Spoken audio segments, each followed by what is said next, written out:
দর্শক যারা শুনছেন সবার প্রতি আন্তরিক কৃতজ্ঞতা। মক নিলাম, মক অকশন, মানে মূল অকশনের আগে এই মক অকশন নিয়ে অনেক আলোচনা হয়েছে, কারণ বাংলাদেশের ক্রিকেটার অন্তত দুজন ক্রিকেটারকে নিয়ে সেই মক অকশনে আইপিএল এর যেই আসল নিলামটা অকশনটা অনুষ্ঠিত হবে আবুধাবিতে আর মাত্র একদিন পরই। তার আগে অন্তত দুজন ক্রিকেটারকে নিয়ে আলোচনা হয়েছে। 3.5 কোটি রুপি, প্রায় 4.5 কোটি টাকায় মুস্তাফিজুর রহমান সেখানটায় বিক্রি হয়েছে। তানজিম সাকিবকে নিয়েও আগ্রহ রয়েছে ফ্র্যাঞ্চাইজিগুলোর, এরকম একটা আমরা ব্যাপার দেখেছি। বাট আমার কাছে যে আপডেট রয়েছে এবং যে স্পেকুলেশনস গুলো রয়েছে আমাদের ক্রিকেটারদেরকে নিয়ে, সেই আপডেটের সাথে স্পেকুলেশন মেলালে আসলে ঘটনা অনেকটা সেরকম ঘটতে যাচ্ছে বলেই মনে হচ্ছে। এবং এই আলোচনাটা আমি একদমই, এই কন্টেন্ট আমি একদমই টু দ্য পয়েন্টে এবং according to the need of those franchise যারা আসলে আপকামিং নিলামে অংশগ্রহণ করবে সেই আলোকে করতে চাই। দেখুন, একটা নিলামে আপনারা যদি খেয়াল করে দেখেন যে আইপিএল এর নিলামে প্রত্যেকটা দল, নিলামে অংশগ্রহণকারী দল, এটার মধ্যে ডিরেক্ট সাইনিং গুলো আসলে অ্যাড হবে না, 120 কোটি রুপি তাদের পার্সে থাকে, সেই অর্থটা তারা খরচ করতে পারে। মেগা নিলামে আমরা দেখেছিলাম যে অনেক ক্রিকেটার উঠেছিল, শেষ পর্যন্ত বাংলাদেশের কোনো ক্রিকেটারকে সেখানটায় নেওয়া হয় নাই। এটা নিয়ে হতাশা ছিল। মেগা অকশন মানে হচ্ছে পুরো দলই অলমোস্ট নতুন করে সাজাতে হবে, প্রত্যেকটা দলের এভেলেবেল রুপিস রয়েছে, অর্থ রয়েছে যে ক্রিকেটারদেরকে কেনার ক্ষেত্রে, কিন্তু শেষ পর্যন্ত বাংলাদেশের কেউ বিক্রি হয় নাই। সেই মেগা অপশনে যারা বিক্রি হয়েছিলেন, রেকর্ড করে বিক্রি হয়েছিলেন, সেই ক্রিকেটাররা কিন্তু এভেলেবেল ছিলেন বলেই তাদেরকে নেওয়া হয়েছে। বাট মিনি অকশনের সবচেয়ে ইম্পর্টেন্ট পার্ট যেটা, এখানটায় অনেক big cricketer, big names, hitters or wicket taker, যেটাই আমরা বলি না কেন, they are not that much available, কারণ ম্যাক্সিমাম ফ্র্যাঞ্চাইজি তাদের মূল দলটাকে ধরে রাখার চেষ্টা করেছে। যাদের ছেড়ে দিয়েছে তারা খুব বড় ডিসিশন মেকিং অপশনস না। সো সেটা যেহেতু না, এই মিনি অকশনটা আলটিমেটলি আমার কাছে মনে হয় যে কজন ভালো ক্রিকেটার রয়েছে, যে কজন পারফর্মার রয়েছে, প্রিভিয়াস এডিশনস গুলোতে যারা ভালো করেছে, স্পেশালি লাস্ট এডিশনে যারা ভালো করেছে, থ্রু আউট দ্য ইয়ার যাদের পারফরমেন্সটা অনেক বেশি আশাব্যঞ্জক ছিল, তাদের চান্সেসটা বেশি। From that connection Mustafizur Rahman has a big possibility to be sold out in a high range. কেন এই ডিসকাশন করছি এবং কেন আজকে ট্যাগ লাইনে বলছি যে মুস্তাফিজের দল পাবার ক্ষেত্রে বা মুস্তাফিজকে দলে ফেরানোর ক্ষেত্রে কলকাতা তো আসলে এক পা দিয়ে রাখবেই, এবং একই সাথে এখানটায় চেন্নাই সুপার কিংস কম্পিট করবে, এবং ইন্টারেস্টিং পার্ট যেটা, যে দিল্লি ক্যাপিটালস, যেটা তার সবশেষ আইপিএল এর দল ছিল, তাদেরও একটা বড় রোল থাকবে। এই তিনটা ফ্র্যাঞ্চাইজি আলটিমেটলি মুস্তাফিজকে নিয়ে আমার কাছে মনে হয় বিট করবে, এবং 3.5 কোটি রুপিতে মুস্তাফিজ কোন একটা দলে চলে গেল মক অকশনে, যেটা আমরা দেখেছিলাম, আমার কাছে মনে হয় রেটটা সেটা ছাড়িয়ে যেতে পারে। দেখুন, আমরা যারা মুস্তাফিজকে নিয়ে হাসাহাসি করছি বা মুস্তাফিজ বা বাংলাদেশের কেউ দল পাবে না টাইপের চিন্তা ভাবনা করছি, গত আইপিএল নিলামে প্রথমে দল না পাওয়া মুস্তাফিজ কিন্তু রিপ্লেসমেন্ট ক্রিকেটার হিসেবে শেষ পর্যন্ত আইপিএল এ গেছে, পারফর্ম করে প্রমাণ করে দিয়েছে যে তিনি প্রথম দফায় দল পাওয়ার যোগ্যতম ক্রিকেটার ছিলেন, নাম্বার ওয়ান। নাম্বার টু, যেই রেটে আসলে তাকে নেওয়া হয়েছিল সেটা কিন্তু বাংলাদেশি ক্রিকেটারদের আইপিএল এ বিক্রি হওয়ার ক্ষেত্রে, নিলামে ওঠার ক্ষেত্রে, বিডিং এর ক্ষেত্রে রেকর্ড হয়েছিল। মাশরাফির রেকর্ডটাকে তিনি ক্রস করে গিয়েছিলেন। সো এইবার আমি কেন কলকাতার আলোচনাটা করছি, দেখুন, শুরুতেই বলেছি 120 কোটি রুপিস প্রত্যেকটা দলের পার্সে থাকে, এবং সেই 120 কোটি থেকে এবারের মিনি অকশনে কলকাতা খরচ করতে পারবে অলমোস্ট 65 ক্রোর। তার মানে কলকাতার শাহরুখ খানের দলটা অলমোস্ট নতুন করে পুনর্গঠিত হবে।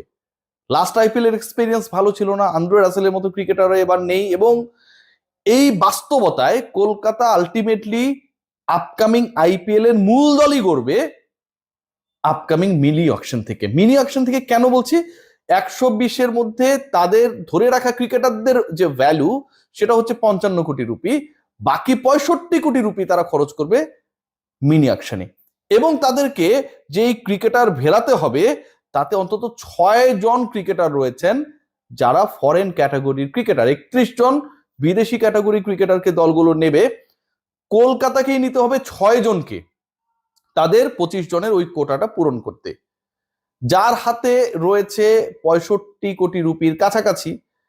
এবং সেই 65 কোটি রুপির কাছাকাছি থাকা একটা দল 6 জন বিদেশি ক্রিকেটারকে দলভুক্ত করবে, যেই দলটা তার 60% দলই গড়বে আসলে ওই পার্টিকুলার মিনি অকশন থেকে আবুধাবিতে, সেই দলের ভালো ক্রিকেটারের যে লিস্ট, চাহিদা, ডিমান্ড, সেই জায়গায় ওই 6 জনের মধ্যে মুস্তাফিজ কি থাকবে না?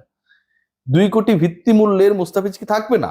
অনেকেই মনে করবেন থাকবে না, ভাই থাকবে না, বাট আমার কাছে মনে হয় Kolkata definitely bid for Mustafiz in the upcoming IPL mini auction. Second part যেটা, চেন্নাই থেকে আমার কাছে মনে হয় দিল্লি মুস্তাফিজের জন্য যাবে। দিল্লির একটা ইন্টারেস্টিং ব্যাপার রয়েছে, তাদের হাতে রয়েছে 21 কোটি রুপি। 21 কোটি রুপিকেও খুব কম বলার সুযোগ নেই। কেন বলছি যে কম বলার সুযোগ নেই? এবং তারা টোটাল 5 জন ক্রিকেটার বিদেশি ক্যাটাগরিতে দলভুক্ত করবে। টোটাল 8 জন অল ওভার, লোকাল 3 জন, 5 জন হচ্ছেন ফরেনার। সো এই 8 জন ক্রিকেটারের পেছনে তারা 21 কোটি রুপি খরচ করবে। এই জায়গাটায় দিল্লি কেন আসলে মুস্তাফিজের পেছনে দৌড়াবে? কয়েকটা কারণ রয়েছে, খেয়াল করে দেখুন। সবশেষ যে খেলাটা হয়েছিল আইপিএল, যেখানটায় রিপ্লেসমেন্ট ক্রিকেটার হিসেবে মুস্তাফিজ খেলেছিলেন, দিল্লির হয়ে খেলেছিলেন, 3 ম্যাচে 4 উইকেট নিয়েছিলেন, এবং একটা সময় এমন সিচুয়েশন হয়েছিল যে মুস্তাফিজ অনেকটা রিল্যান্ডলেস সিচুয়েশনে ছিলেন। তাকে যেভাবে ওই পার্টিকুলার একটা বিদেশি সফর শেষে দেশে এসে অ্যান্ড দেন দ্রুততার সাথে আইপিএল এ জয়েন করতে হয়েছিল, সেটা ভাই একটা হাড়ির মধ্যে তিনি ছিলেন। সেই সিচুয়েশনে থেকে তিনি 3টা ম্যাচ মাত্র পেয়েছিলেন এবং দারুণ পারফরমেন্স করেছিলেন। 3 ম্যাচের মধ্যে 2টাতে সবচেয়ে ইকোনমিক্যাল ছিলেন, একটাতে হাইয়েস্ট উইকেট টেকার ছিলেন, যেটাতে উইকেট পাননি সেটাতে মোস্ট উইকেট ইকোনমিক্যাল। সো দিল্লির আলটিমেটলি একজন মুস্তাফিজের মতো দরকার বোলার, মুস্তাফিজের মতো একজন পেসার দরকার। গতবার রিপ্লেসমেন্ট ক্রিকেটার হিসেবে দিল্লি মুস্তাফিজকে খেলিয়েছে, তারপরে তো দিল্লি অন্য কাউকে রিপ্লেস করে নাই, কারণ আইপিএলই শেষ হয়ে গেছে। ওই রিপ্লেসমেন্টের সুযোগটা আসছে হচ্ছে 16ই ডিসেম্বর। যেই রিপ্লেসমেন্টে মুস্তাফিজকে খেলানো হয়েছিল, মুস্তাফিজ চলে আসার পর বা আইপিএল এর ওই আসরটা শেষ হওয়ার পরে ওই ঘাটতি তো এখনো দিল্লি রয়ে গেছে। দিল্লি কি চাইবে না যে এরকম একজন ক্রিকেটার যাকে রিপ্লেসমেন্ট হিসেবে খেলালাম, মেইন অকশন থেকে আমি তাকে নেই নাই এবং সেখানটা সে পারফর্ম করে দেখাই দিল, সেই ক্রিকেটারকে আমি ওখান থেকে নেব না? 2 কোটি ভিত্তি মূল্যের মুস্তাফিজের পেছনে দিল্লিও বিট করবে নো ডাউট, কারণ তাদের বিদেশি 5 জন নেওয়া লাগবে, টোটাল 8 জন, এবং 21 কোটি রুপি তাদের পার্সে রয়েছে। চেন্নাই সুপার কিংস এর অবস্থাটা কি?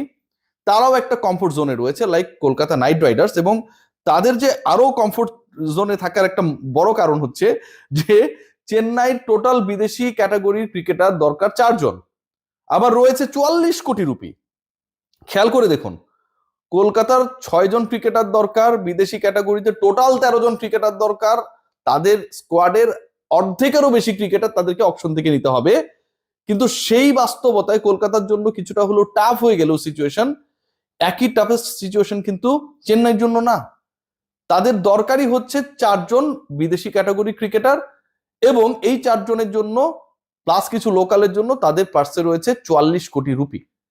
সো আপনি যখন এরকম একটা কমফোর্ট জোনে থাকবেন, আপনি ডেফিনেটলি প্রিভিয়াসলি আপনার দলের জন্য পারফর্ম করেছিল এরকম কেউ, প্রিভিয়াস এডিশনে ভালো করেছিল এরকম কেউ, থ্রু আউট দ্য ইয়ার ভালো করেছে এরকম কেউ, অ্যান্ড ইম্পর্টেন্ট পার্ট যেটা মুস্তাফিজকে পিকড হবার ক্ষেত্রে বড় রোল প্লে করবে, চলমান আইএল টি20তে আসলে কোন ছন্দে রয়েছেন তিনি সেটা। এবং সেখানটায় তিনি দুবাই ক্যাপিটালস এর হয়ে যে পারফরমেন্স করছেন, যেভাবে খেলছেন, যেভাবে ইকোনমিক্যাল থাকছেন, তাতে আমার কাছে মনে হয় মুস্তাফিজের পিকড হওয়ানে কোনো ধরনের সংশয় নেই। এবং মক অকশনে মুস্তাফিজ যে 3.5 কোটি রুপিতে বিক্রি হয়েছে, মাই প্রজেকশন ও প্রেডিকশন যেটাই বলি না কেন, তাতে মুস্তাফিজের প্রাইসটা আরো হাই হলে অবাক হওয়ার কিছু থাকবে না। সবাই ভালো থাকবেন, টেক গ্রেট কেয়ার। 16 ডিসেম্বর দেখা যাবে শেষ পর্যন্ত কি ঘটে।